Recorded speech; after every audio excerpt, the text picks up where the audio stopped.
Welcome back to the channel. Today's video we're redoing these front A-arms, making it wider. This front end design is very poor, so we're going to be fixing that in this video and hopefully taking it for a ride, so stay tuned. But let's get right into the video.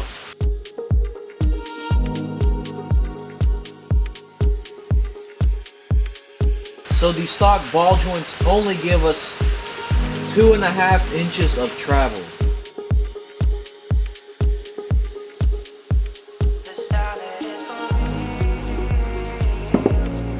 Alrighty guys, so we gotta go ahead and cut this spindle and modify it, install 5/8 bolts.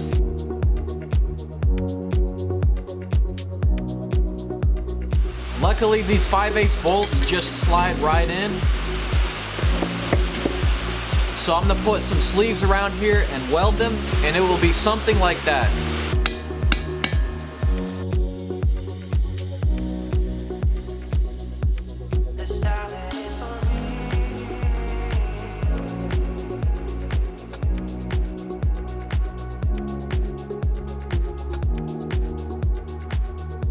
Originally I was planning on switching everything to Heim joints. The reason why is because these bushings are pretty rare, and if I wanted to get these bushings I would have to ship them in from China. So I've actually decided I'm not going to use these. I'm going to save them for another project. So I just plan to utilize all these stock tabs and bushings, and I'm actually going to redo both of the A-arms. Reason is this is 7/8 tubing, so it's pretty skinny and very uncommon. And I'm going to be going up to this 1-inch tubing for A-arms. But yeah, let's get to cutting.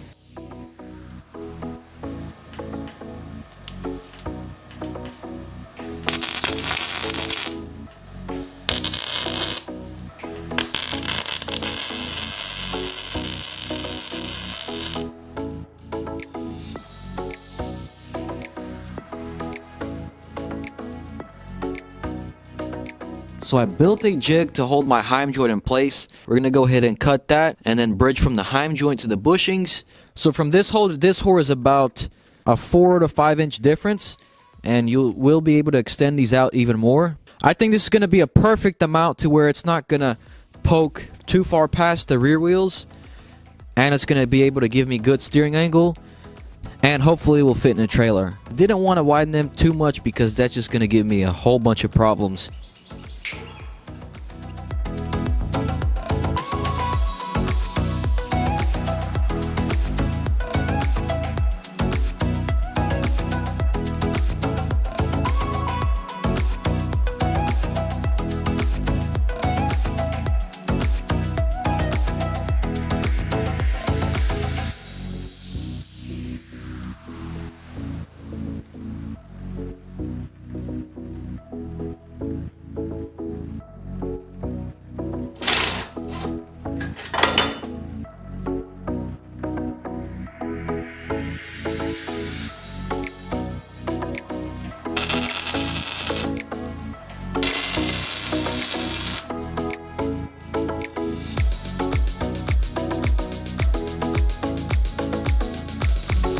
That wasn't that bad at all. These bushings are so much easier than Heim joints because we didn't have to mess with anything over here.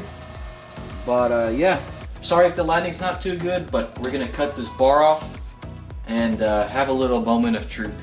Basically, I'm really excited to see how far the suspension drops down and how much travel we're able to achieve out of plus 4 inches, pretty much.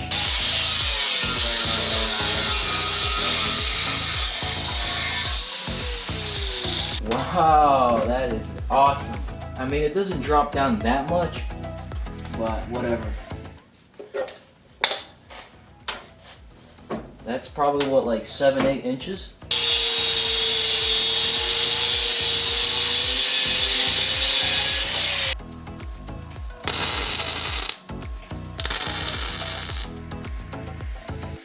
So it's the next day, but we got this side knocked out.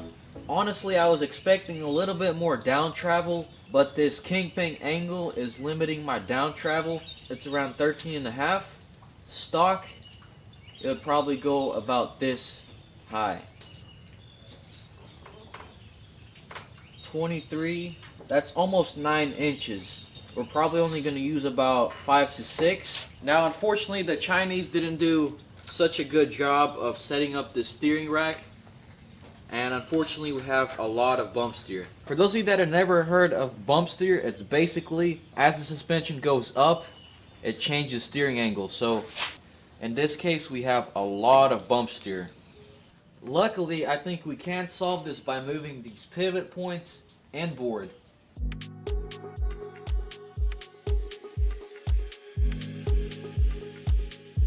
So the steering dilemma is proving to be quite challenging. No matter how much I push in or pull in these ball joints, it's still bump steering. So after spending half a day trying to figure out why we have bump steer, cutting the steering rack up, cutting the top A-arms up, I just realized why. The reason is, so this suspension mount is lower than that one, about half an inch lower. I'm not sure why they made it like that, maybe out of convenience, but basically what we have to do is either raise this one up or lower that one, and hopefully, fingers crossed, the bump steer should be solved. And if this works, then I pretty much cut my steering rack up for no reason. It's a good thing that I didn't get started on that side, otherwise we would have to be redoing the A-arms again. So yeah, we're gonna go ahead and do something about that.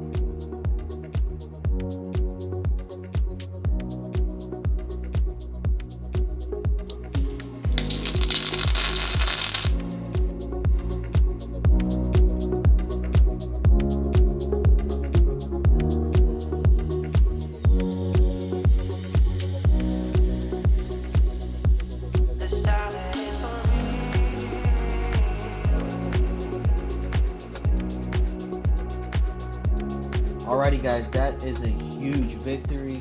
This is the closest we've gotten to no bump steer. It turns out that the height of the steering rack can affect bump steer, and to be honest, I did not know that. But I think the steering rack wasn't the only culprit.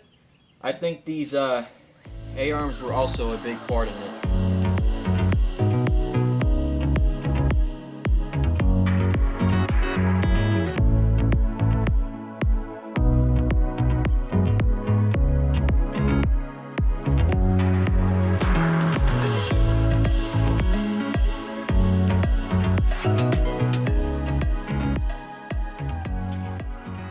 So here I'm using some twine to get my A-arms dead level, and it turned out spot on.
So we finally got the A-arms done. They look really nice and awesome. Tried my best to mirror the other side, and I think we pretty much got it 99%. So now we're gonna go ahead and start working on mounting these shocks.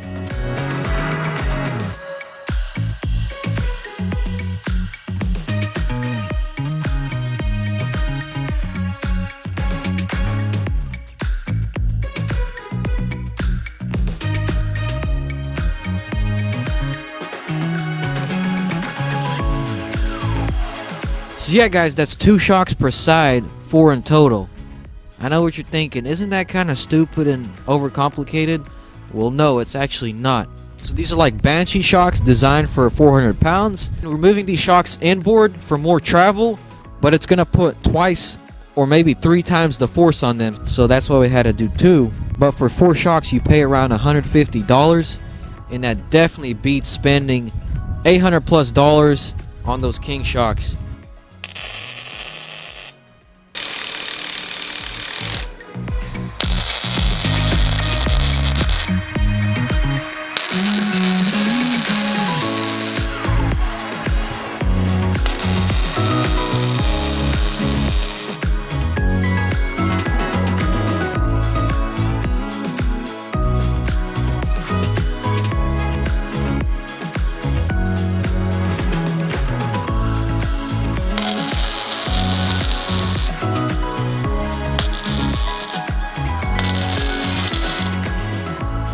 Alrighty guys, we got all the shocks and A-arms tacked in, pretty much halfway welded. Everything looks good. So what I want to go ahead and do is drop this buggy down and see how well those shocks work. Ooh.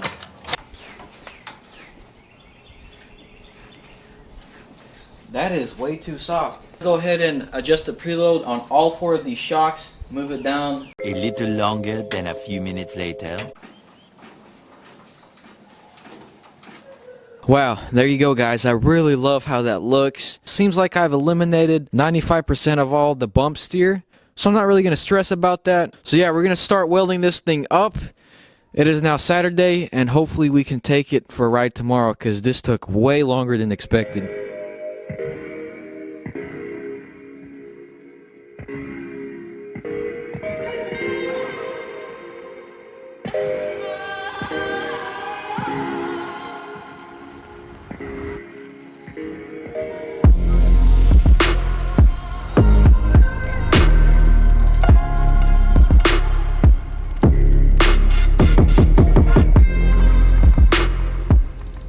So there you go guys, there's the A-arms, super beefy, and everything turned out symmetrical and perfect.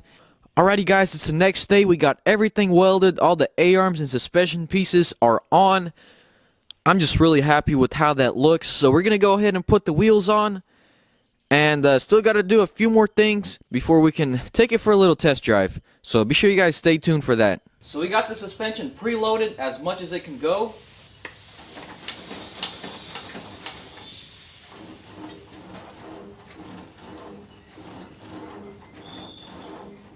Now that is what I'm talking about. Alrighty guys, we are all set. Let's go ahead and give it a little test drive. So there's the RPM right there.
Wow.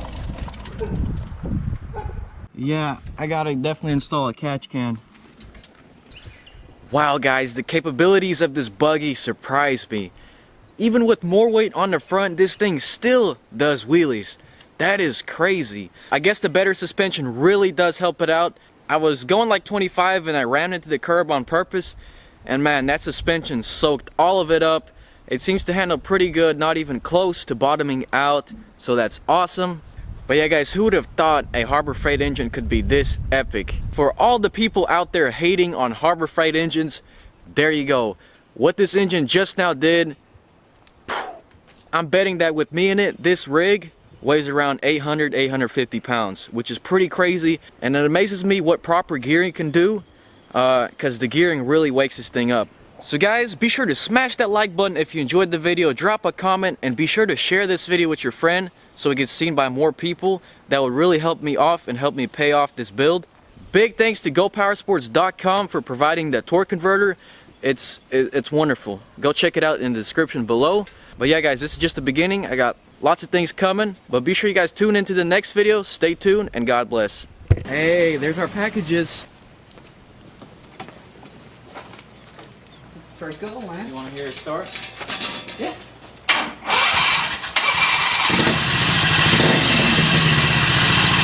Like a VW. Cool. Thank you. Paint now. Huh? Can't wait to see it in paint now.